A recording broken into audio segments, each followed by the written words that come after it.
Couldn't tell last night, though. They didn't look like a top 25 team last night, or a top 15 team for sure. Kennedy Chandler didn't look like he was this unbelievable player, and I'm not saying he isn't, because he is. But Tennessee last night shot from the field 27%. So basically 1 of 4 shots went in, and they took a lot of shots. They did. They also were miserable from three-point range, and they took a lot of them. They really did. They were 2 of their first 20, so they were a little bit better on the next 20. They hit 4 there. 6 of 40. That's a lot of threes. 40 attempts. They were all well contested, though. It was a good defensive game. Like, they went for a 3 at the end of the game, too. And I have no problem with that call. It's not like they were just like, I guess you have to say they were off. They weren't making shots. But they were all contested. It's not like they just weren't hitting, you know. They hit 2 huge threes to get the game into overtime. Exactly. I mean, those were the last 2 threes they hit. Yeah, no, I can't fault one them. to keep them in the game, one that ties the game. Then they had a wide open look that would have won the game, yeah, but that one didn't go in. That Triple J, the guy that was last year, wasn't he like a McDonald's All-American? James? Yeah, my goodness, high caliber player. He's one of those guys that has not lived up to the billing yet. Not last year, not this year, and my gosh, he missed a 5-foot air ball, and he missed a dunk.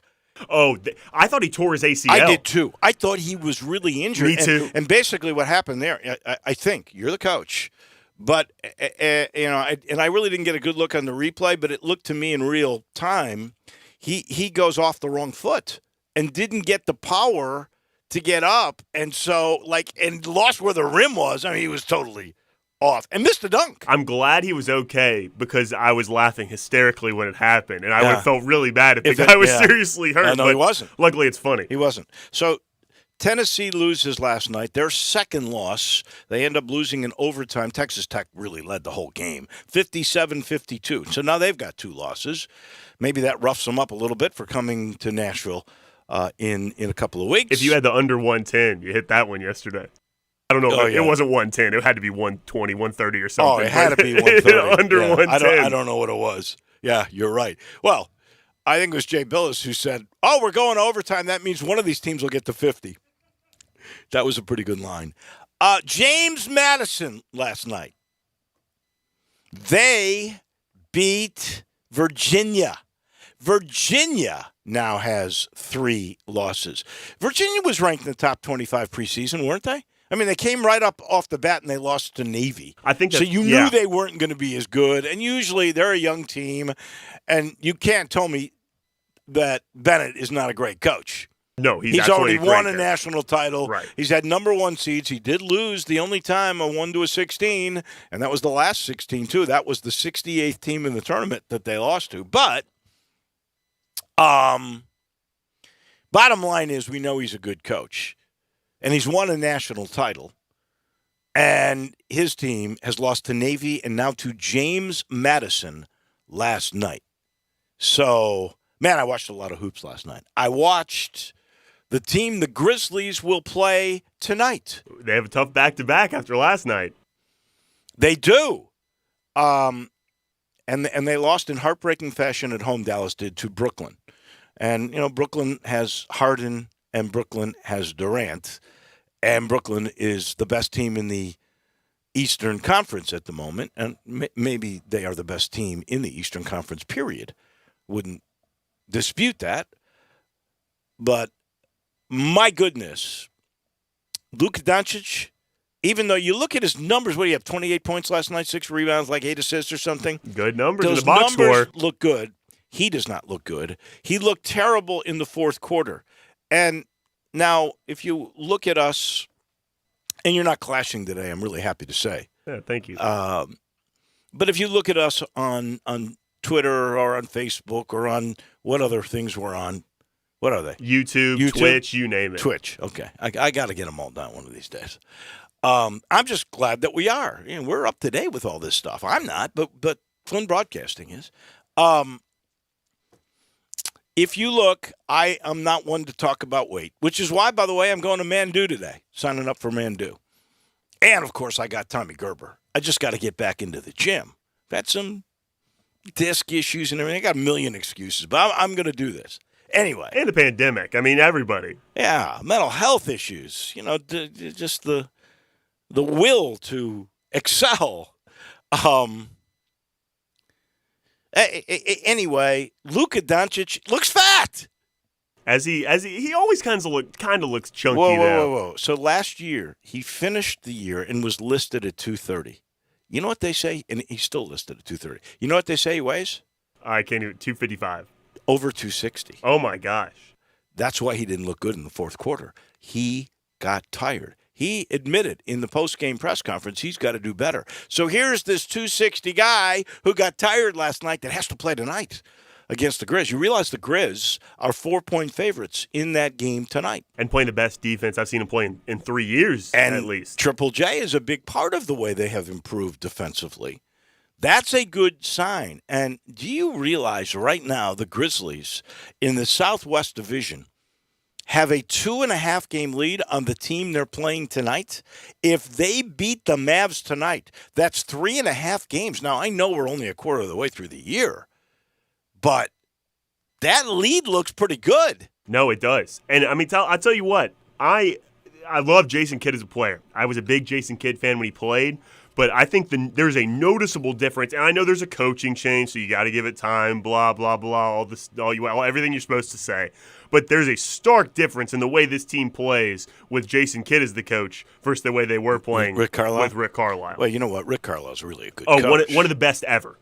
And that's just proof positive that you wear out your welcome eventually. You know, Tommy West used to say this, and I've probably told this several times on the air, but it really fits here. Every year that you are a coach, you will make 100 enemies. Okay? Now, most of the time, it's really not your fault. It's just like somebody perceived that you didn't sign an autograph for them. Somebody didn't listen to you when you told them about a player. Somebody heard a story about you being mean to a waitress. Just crazy stuff. Some of it is legit, that you had to be a hard guy to somebody, and, that's natural. But about 100 a year. So how long was Rick Carlisle at head coach Dallas?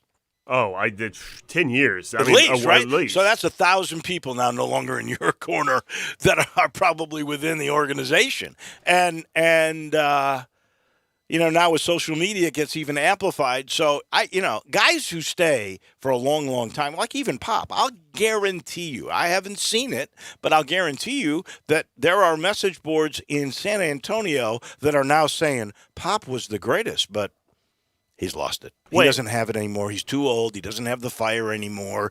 He's sitting on his legacy. I guarantee you that's the case. And staying in the state of Texas, Rick Barnes, one of the best college basketball coaches, perfect. wears out his welcome at Texas. Perfect. People didn't like Roy Williams at North Carolina because his record against the spread wasn't very good. Right. One of the best basketball coaches ever, but he has a bad record against the spread, so the guy, we need to get rid of him. Right.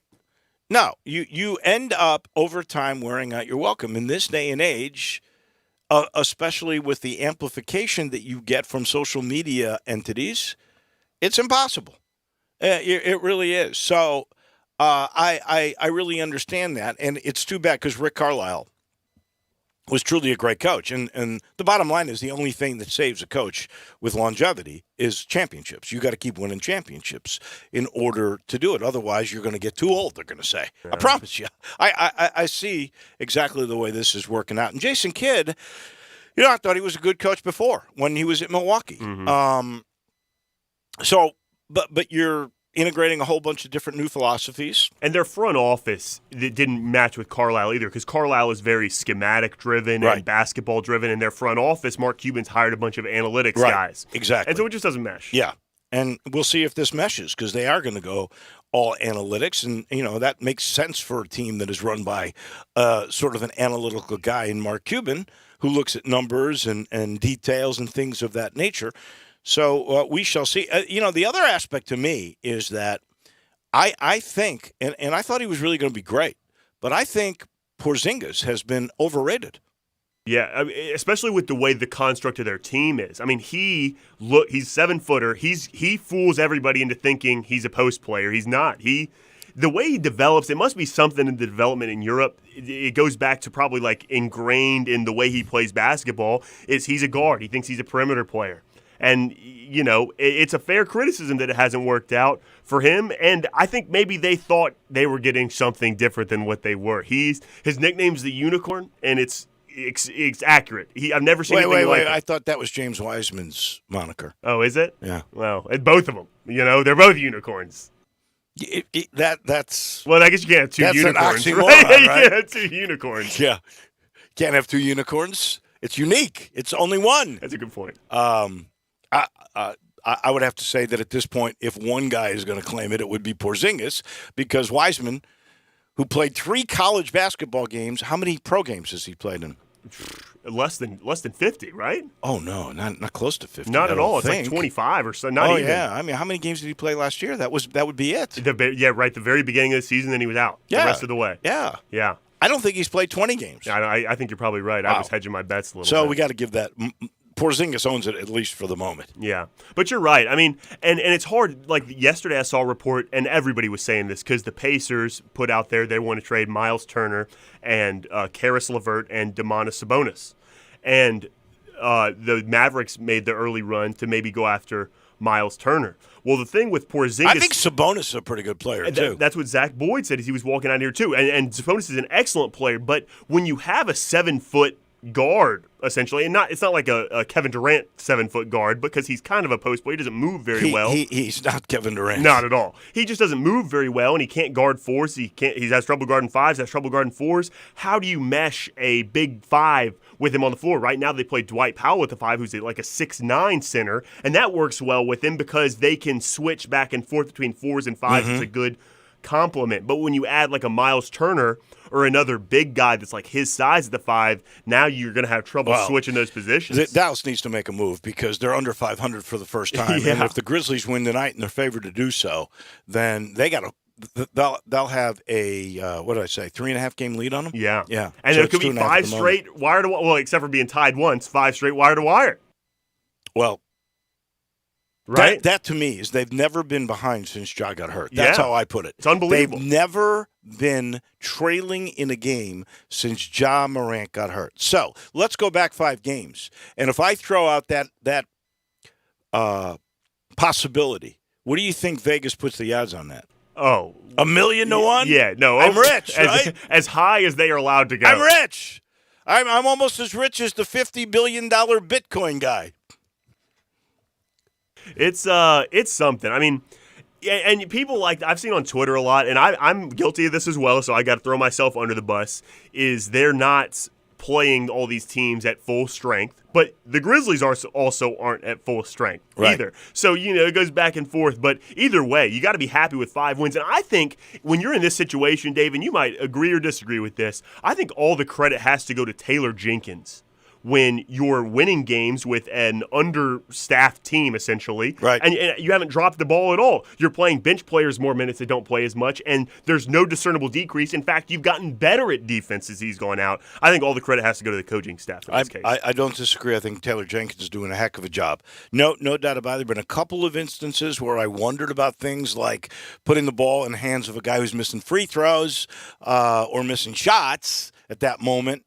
But for the most part, the guy has absolutely beaten the expectations. Remember, we're supposed to be in a period of collecting first-round draft choices, Exactly.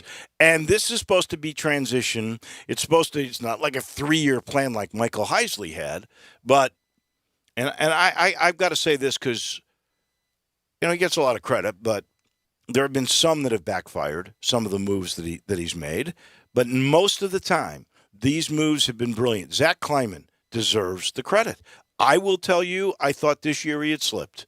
I thought Zaire Williams and the Santi Aldama were absolutely mistakes that he blew it. Santi Aldama in particular, the way he looked at Summer League, like, what? Forget it. Zach Kleiman has made unbelievable moves, and you're watching Bane now become a star. I love that guy. He I is think he's the second best player on the team. Star.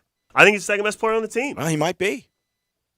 Is he better than Dylan Brooks? Dylan Brooks is playing pretty good. I was about to say that would be the other one that you could go to, but I mean, Bane is just he can shoot, and now he can score. And he's smart. Like he initiates all of their offense. Yeah. It starts with an action for him, so he is smart and unselfish enough to not overdo it.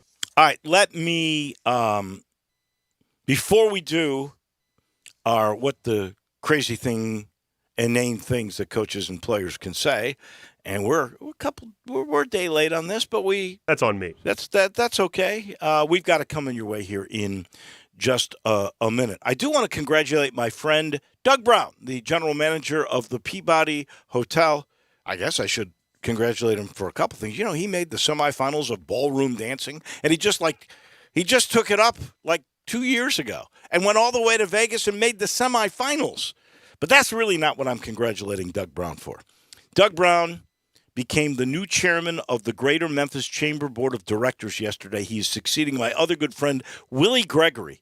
So we've got leaders at the top, really. I feel good about that. I feel good about the future of Memphis. I love now they're trying to get the state of Tennessee to put more docks in and dam up Wolf River and make a lake out of that and make the riverfront even more enticing for tourism. And now you got guys like Doug Brown succeeding a great guy like Willie Gregory. I feel good about the future of Memphis. So congratulations to Doug Brown. In the meantime, we're going to hear from John Harbaugh, Jimmy Garoppolo, Joe Judge, David Culley, Patrick Mahomes, a whole bunch of folks on this week's edition of the Inane Things that Coaches and Players Will Say.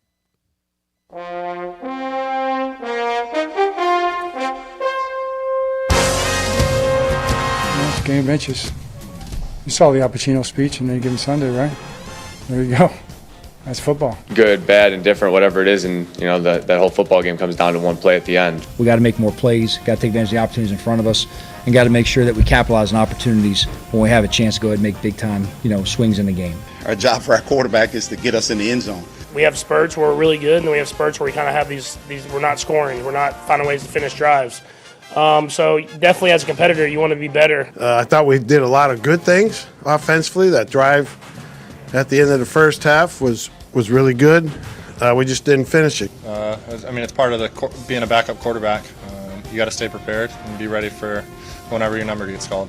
You win football games, you win football games at the end of the day. If you're results-oriented all the time, then you're just looking at the scoreboard, you're spending your life up there.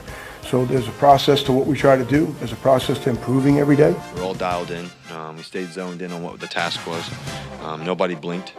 And that's why I think we were able to win this game. Field goals, they're not going to win you games. You got to get touchdowns. I'm appreciative of the Ravens, man. It takes two to tango. They bring the best out in us. You played all these close games. They're going to come down to either win or lose.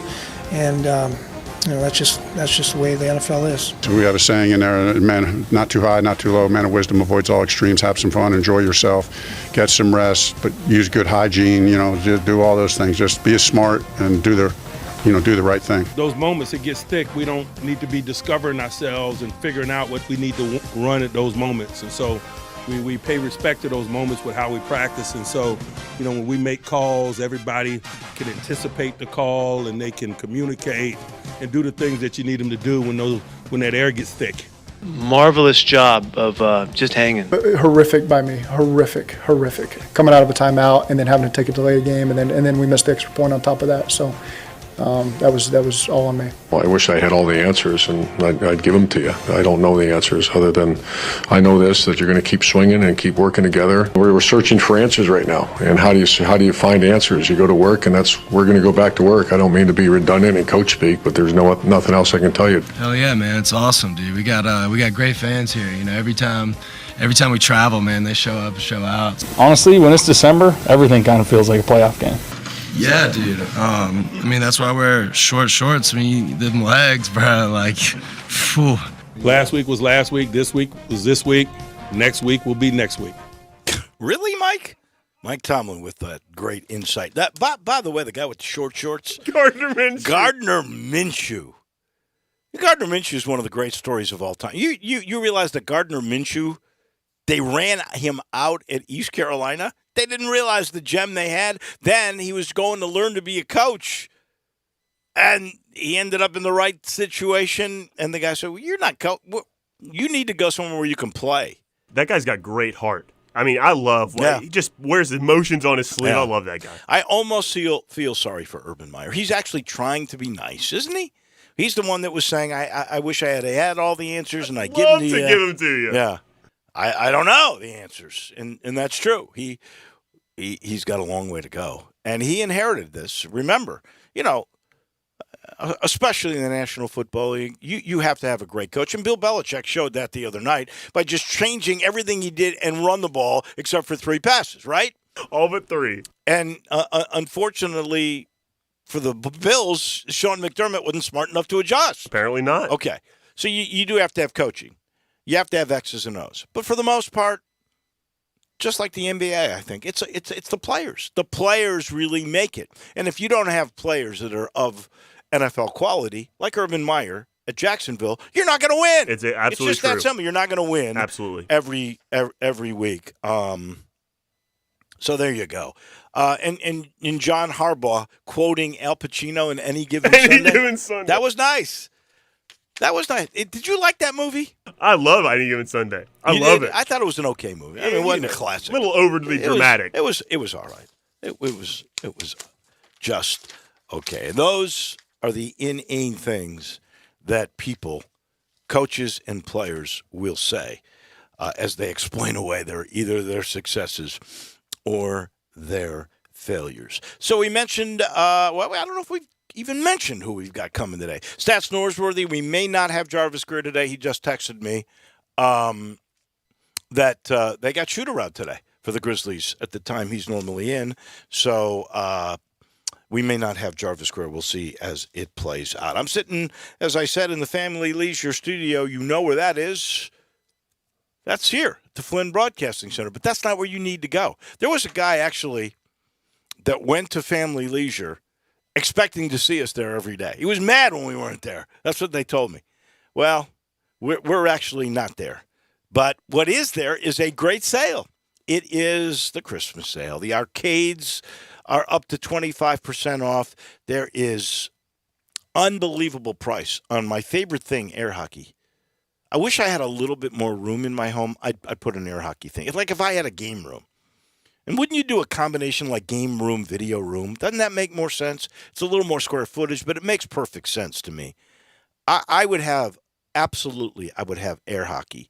Some people would have foosball. It doesn't matter each way. They're under $150. I've never seen a price on quality stuff like that. For that kind of thing, what a deal. They have right now at Family Leisure. Pool tables, they're state-of-the-art. Shuffleboard tables, they're in stock. They're ready for delivery. There are great deals on hot tubs and saunas. Even the trampolines are up to 20% off. You've got to get there, and you need to do it soon because their delivery schedule is filling up. So if you want to get it there for Christmas, I'd go today. Family Leisure, I-40 and Whidden Road, where family and fun all come together. We pause for a second. When we come back, my friend, my ex-partner, that would be Stats Norsworthy, who you hear every day with Gabe from 3 to 6. He is next.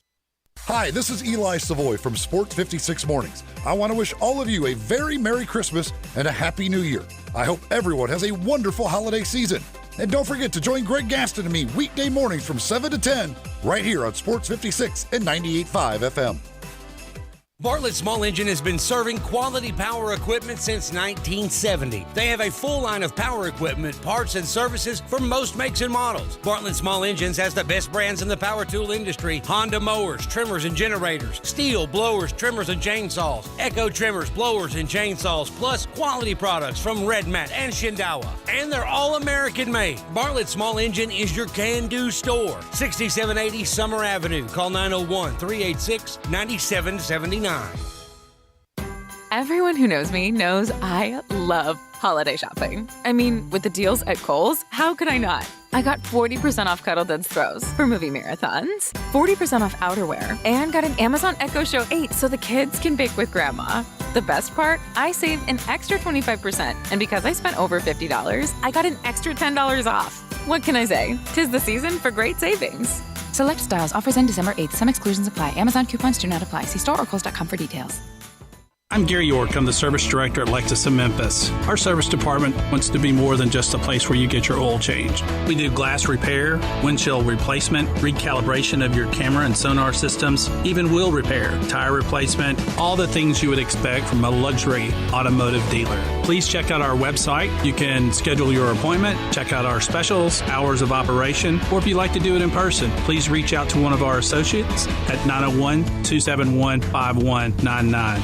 Attention foodies, there's a great new place to eat in a great restored building. South Hall Cafe is now open for breakfast, brunch, and lunch in the former Tobacco Corner. Chef Jesus Ramon is creating classics from scratch with a twist. Enjoy all your favorites, including the best cheese grits in the South, a full bar, an in-house pastry chef, catering, online ordering for curbside or delivery, and a covered patio with live music on the weekends. We're open 7 a.m. to 2 p.m. weekdays and 7 a.m. to 3 p.m. on weekends. South Hall Cafe, corner of Poplar and Mendenhall.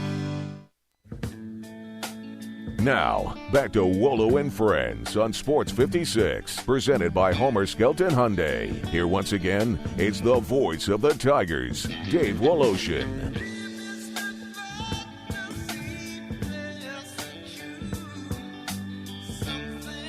Welcome back in.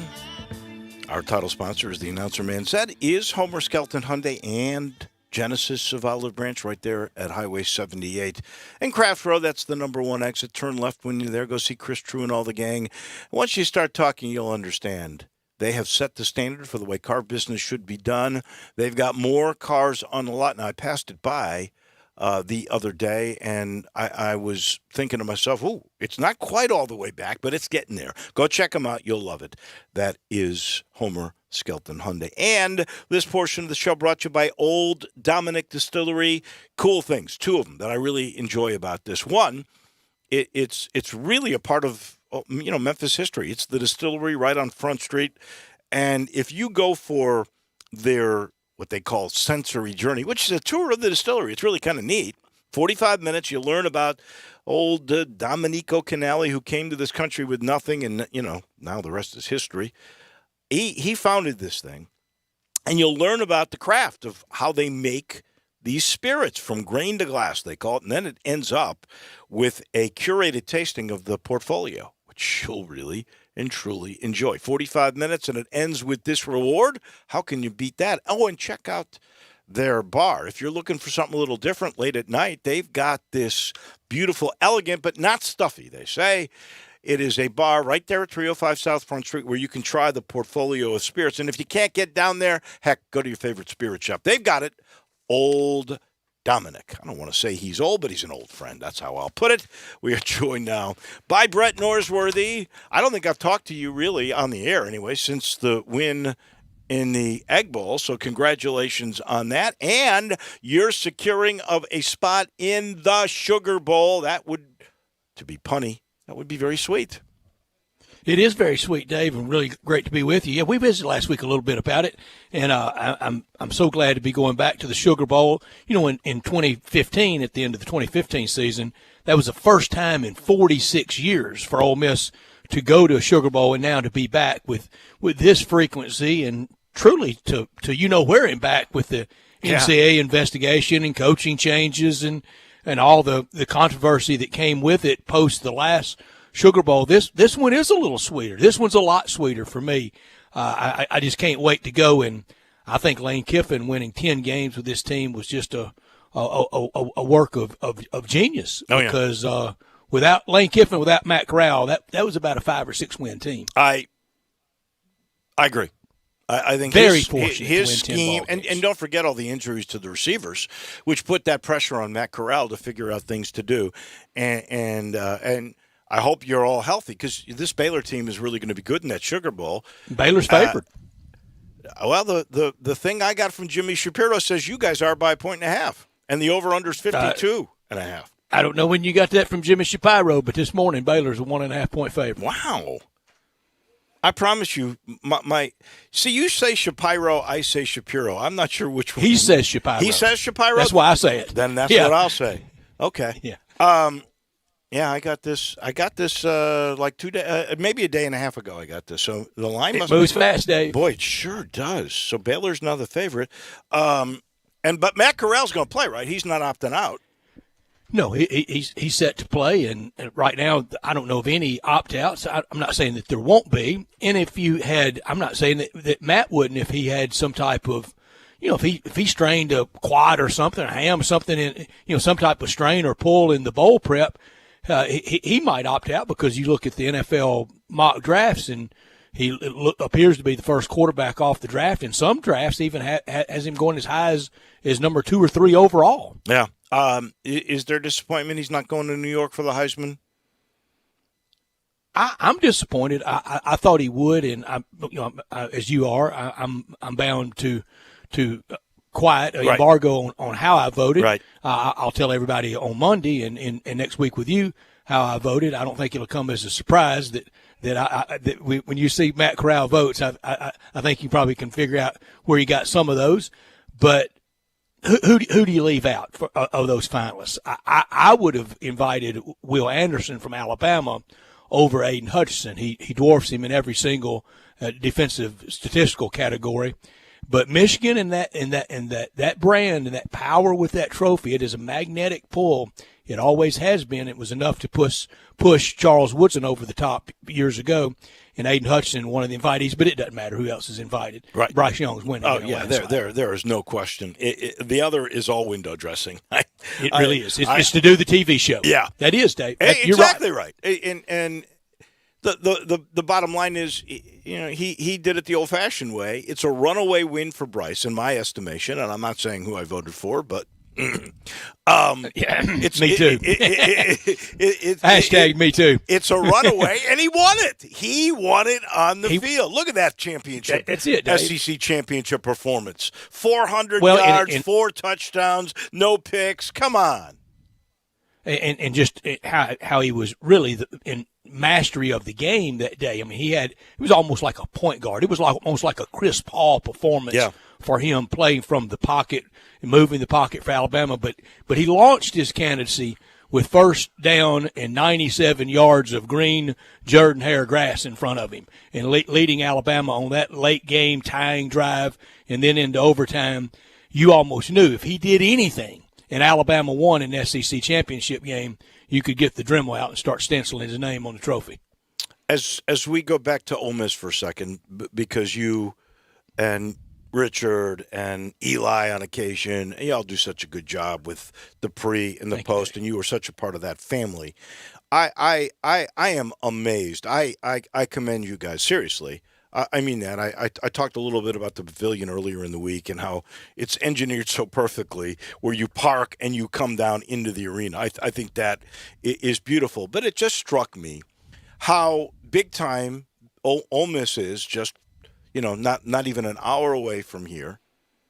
And when you think about, they've got the money to pay a guy almost $8 million a year to be a coach. That's fantastic. And that they're spending $1 billion or more on totally renovating an already beautiful ballpark. I mean, it is big time in Oxford. And by the way, Oxford's big time. It is. My wife and I told you, spent the night there. And, we're walking on the square, and my wife goes, Is Jimmy Stewart going to come out of here anytime from Back to It's a Wonderful Life? Kirk Herbstreit said it when he was there for game day, and they intentionally, the mayor and the city council intentionally decorated the square and had everything up a little earlier than they normally would. That was the weekend of the 13th of November. It was about a week earlier, but they wanted it up for all the national media and the game day crew to see it. And Kirk Herbstreit was just blown away. He said this is perfect town. Anyway, no place is perfect, but it's a really, really good place and really great campus and great leadership right now. What Keith Carter's done in his athletic directorship has been phenomenal. And also, Ross got the pavilion built and finally got out of the tad pad, and I know nobody misses it.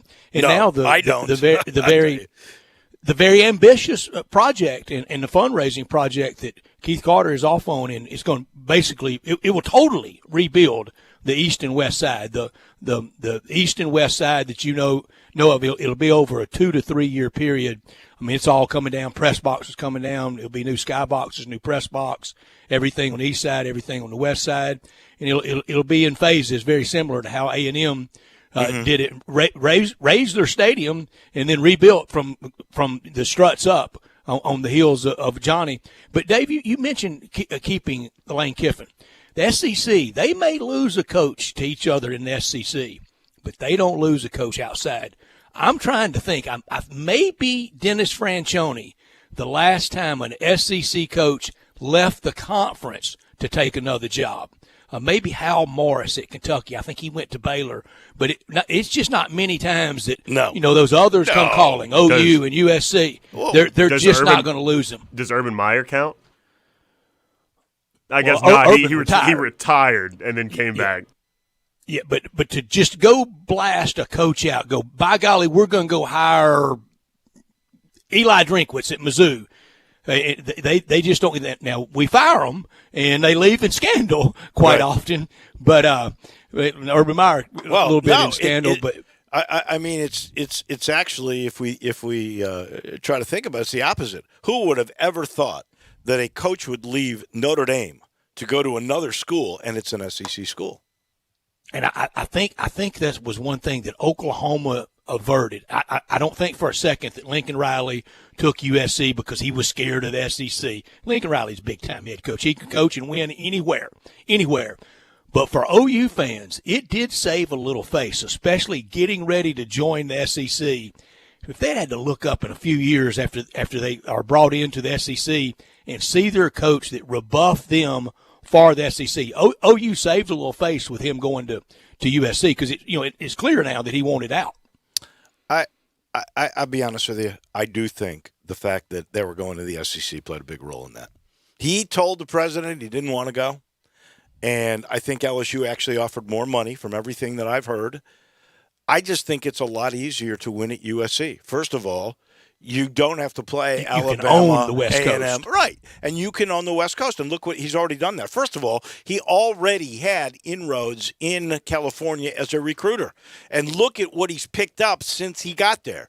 And you can't tell me that playing Washington, Oregon, and UCLA is the same as playing Alabama, Auburn, LSU. You still got to play Texas if you're in that. I mean, come on. Right. It makes a lot more sense to me to say, wow. And no offense to anybody. He wouldn't be the first. But personally, I'd rather live in L.A. than in the other L.A., Baton Rouge, Louisiana, especially if you're Lincoln Riley. You are not from that part of the country.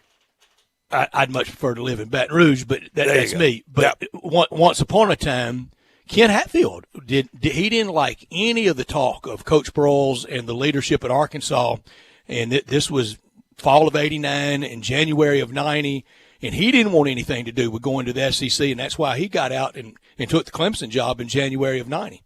All right, last thing for our friend Stats Norsworthy, and you listen to him every day with Gabe, 3 to 6 right here on Sports Time. And this is on Memphis, because I haven't had a chance really to listen to your take on what is going on. I'm probably going to address some of the Amani Bates stuff here in just a minute, because I don't think we're going to have Jarvis. But I would love your take, because basketball seasons are 30 to 40 games. That's what they are. They are not 2 to 3 games, especially early in the year. And I know the way that it looks now, it looks dark. I'm not denying that. But there's still plenty of time to right the ship. And it would be helpful to start on Friday against a Murray State team that is actually better in the net ranking than Memphis. What is your take on what is going on now? And have you buried them forever or for this year? I haven't buried them forever, and not for this year, but I'm close. I certainly got the shovel out, and the sideline decorum, Dave, is what has been most frightening to me. In timeouts, to see, I don't see leadership in the huddle, and to see Penny kind of rebuff Larry Brown on Saturday when he was kind of trying to get his attention. I see dysfunction. I see what everybody else sees, and And what has already mostly been buried without, unless it's a win Friday night against Murray and a sweep against Alabama and Tennessee, the net in NCAA at large bid has been greatly damaged, because I just don't think you can make up enough ground in that league that, according to Joe Lunardi, right now has 3 bids: Houston, Wichita State, and the Tigers, and the Tigers very much in trouble. No doubt. I would have to say at this very moment, well, just look at their net at 65. You're not getting in at 65. But what is the cutoff point? 45 and north, 50 and north? Around there, yeah. Yeah, I'd say 45, probably. Yeah. Closer. Yeah. Murray State's got a great post player from Cleveland, Mississippi. Why in the world Ole Miss and Mississippi State didn't? I don't know the background on it, but he didn't go there. He's at Murray, and he's a mighty fine player. What does he average? About 18 and 8 or something like that, I think I read today. Friday night's a scary game.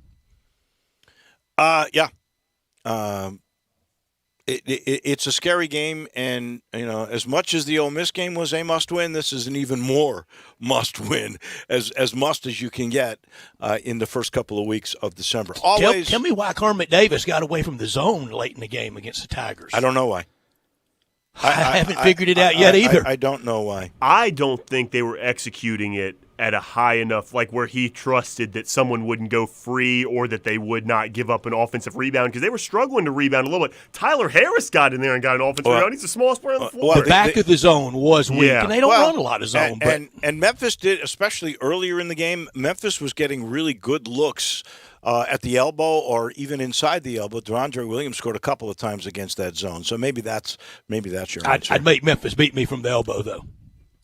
Well, if it's DeAndre Williams, he'll beat you. If it's Jalen Duren at the elbow, he will not. That's part of the problem. You got to get Duren that ball earlier in the possession, closer to the hole. In my mind, Nate Oates and Rick Barnes aren't going to let him beat him from the elbow. No, maybe not. It's going to be fun to watch.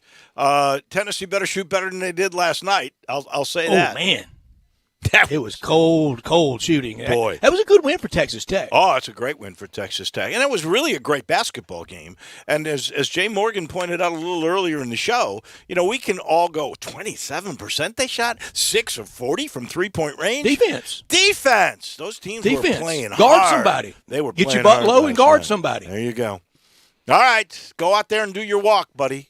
You get your butt low and walk. I'm going to. Thank you, Dave. Okay, thank you.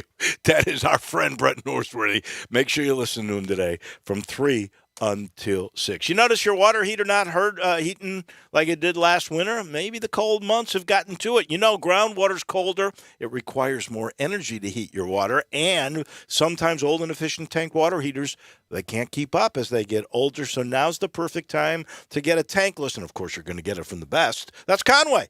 That tankless will never run out of hot water, and the perfect time to get it is right now, because John's saying, get my new tankless. I'll give you 12 months interest fee or $250 for the old tank water heater. Plus, the energy-saving models heat only the water you use, so you're going to save money on your gas bill every month, and you never have to worry about that tank bursting in the attic and all that water dripping out. There's no tank. 384-3511. Save money on your bill. Get new technology. Get warm water that never runs out. Get a tankless from Conway. We pause for just a second. It looks like I am going to get Jarvis Greer. Jarvis is next on Sports on Wolo and Friends. Get it? Former Memphis Tiger Gabe Kuhn joins Brett Norsworthy for Sports Time on Sports 56, weekday afternoons from 3 to 6 on Sports 56 and 98.5 FM. There's nothing more frustrating than when your garage door breaks down. You're trying to get to work and it just won't open. What's the deal? Well, I'm not a garage door expert, but my friends at New Day Overhead Doors are. I was using New Day to fix my garage way before they came aboard with us. They are your one-stop shop for all your garage door and garage door opener maintenance needs. True professionals. And get this, New Day will beat their major competitors' price, oftentimes by half. That's half the price. 30 years experience. Honest, dependable, family-owned business. Don't ignore those strange noises your garage door may be making. It's New Day Overhead Doors for a simple repair or new garage door opener system. To schedule your appointment, call 901-351-5177. That's 901-351-5177. New Day Overhead Doors. For years, I have talked to you about James Davis, the finest men's store in all of Memphis, the service, the selection, everything that goes with quality. And I've told you recently about the Stant Perfect Fit shirts. Well, now there's the Stant Perfect Fit pants. Absolutely amazing. Only 2 measurements fed into a computer, and all of a sudden, you've got the perfect fit pants. I'm talking everywhere. The leg, the seat, the bottom, all made to fit your body absolutely perfectly. And there's 80 different fabrics to choose from. You will find the right look, the right fit, almost instantaneously. They start at $162, but you will never find a better pair of pants than these at James Davis Men's Store. And the shirts are still there, and guess what? It's the only place in Memphis that you can find Stant. That's the James Davis Men's Store in the Laurelwood Shopping Center. You may be into punk rock, soft rock, or classic rock, R&B, hip-hop, or house, country, techno, or techno-country. But no matter what kind of music you listen to, here's something else you should hear. Please consider getting vaccinated. Talk to your pharmacist today about Comirnaty, COVID-19 vaccine mRNA. This message brought to you by BioNTech and Pfizer. Bellyacre's motto is City-Fied Farm Fresh. The goal is simple: provide a fun, unique farm-to-table experience for the whole family. 2 great locations, Regalia at 6130 Poplar and in Overton Square at 2102 Trimble Place. Overton Square hours Sunday through Thursday 11A to 9P, Friday and Saturday 11A to 10P. Regalia Sunday through Thursday 10:30 a.m. to 9 p.m. and Friday and Saturday 10:30 a.m. to 11 p.m. Signature burgers are made from 100% grass-fed beef. Sandwiches, salads, and the best milkshakes anywhere. The burgers, so good, like the Daria or the Double Daria, and the melt in your mouth. And you have to try the Voodoo Moo Moo. It is the quality brand the Bellyacres team has developed using grass-fed beef with creative homemade toppings in a fun farm setting right here in the city. The goal at Bellyacres, to become even more sustainable as they grow. In Overton Square and in Regalia, the very best quality available in Memphis, burger shakes and smiles at Bellyacres. Now, back to Wolo and Friends on Sports 56, presented by Homer Skelton Hyundai. Here once again is the voice of the Tigers, Dave Woloshin. One of the sweet guys in Memphis media, that would be Jarvis Greer. He comes your way in a minute. And you know why I said that, don't you? Because it's the time of year folks like to gather with families and friends, and you know what needs to be a part of that. What's a part of the tradition in Memphis for years? That's Dinstall's.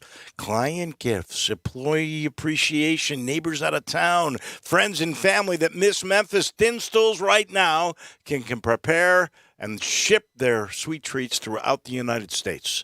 So if you want to send a little Memphis to somebody you love or you do business with, Dinstall's, don't forget to fill your stockings with the traditional treats from Dinstall's, from chocolate Santas to foiled Christmas balls, cashew crunch, all the way to turtlettes. Don't wait till it's too late. All the Dinstall's elves are working hard to keep the stores stocked right now with all your favorite goodies. Stop by Laurelwood, Germantown, Collierview View, Pleasant View, where they make all those candies. And then Monday through Saturday downtown, that's open on Sunday as well. Please use your all your creativity when you walk in there, because you'll see possibilities to send all over the country. Jarvis Greer, Action News 5. Thank you. I know you were really busy this morning. We appreciate you taking the time. Very quick question for you. How is it possible that since Ja Morant got hurt, the Grizzlies have never trailed in a game? Well, if you watch what they're doing, they are playing much, much harder, especially on the defensive end. They look like they got that defense on a string down. And, we've gone to a few games. My wife and I are season ticket holders in a game we went to earlier in the year. It was just like they were playing around. They weren't really playing that hard. They were scoring a lot of points. Yeah. But they weren't really playing that hard defensively. And they have just turned it up. They have taken it upon themselves. And this is like a short roster now. It's not just Ja, because Shlomo's been out a few games. Brandon Clark, who was part of their resurgence, I guess, since Ja went out. He's been out a couple of games. No, it's just that they're all just playing that much harder. They just had some collective meeting, which they said they did, and they just decided they need to turn it up defensively. They weren't just going to depend on their offense to do everything. Well, I really do think we're seeing, from under the shadow, we're seeing the elevation of Desmond Bain. And now Dylan Brooks looks like the Dylan Brooks from last year. And the question is going to be, can they continue this arc, this hard playing, this defense when Ja comes back? Because let's not forget, Ja is the superstar of this team. Yeah, that's absolutely right. And I think, Ja knows that he's got to step up his defensive game, but he does everything else. And it's like, it wasn't like they were standing around watching for Ja to do stuff, because you can't stand around with him on the court because he'll hit you if you're open. He likes passing the ball off and getting people involved. And so it's all about this team. They were 7th in the league defensively last year. They finished in their cumulative stats, and that's with Ja on the court. So it's not the fact that they just got bad defensively because he was out there, or they got good because he's not. They just made it the collective decision to get better. But, Ja's taking all this in. He's a very intelligent basketball player. He wants to get his teammates involved. They all know that. They're itching. They can't wait for him to get back because they know that the sky is the limit for this team if he does. And right now they're looking pretty good because they're, 2 games up on the Mavs? Yeah. For that 4th spot. Oh, no. They're 2.5, and if they win tonight, it would be 3.5 in the division. They got a game and a half on L.A. on the Clips for the 4th seed. So they are sitting in rare air. I only got a minute. Got to make this real quick. I want your take on Amani Bates. Here's a 17-year-old. He posted last night about people, I guess, going into his social media. I want to remind folks, here's a guy who is reclassified to being a senior, but he didn't get held back. He won't be 18 until January. Give this kid a chance.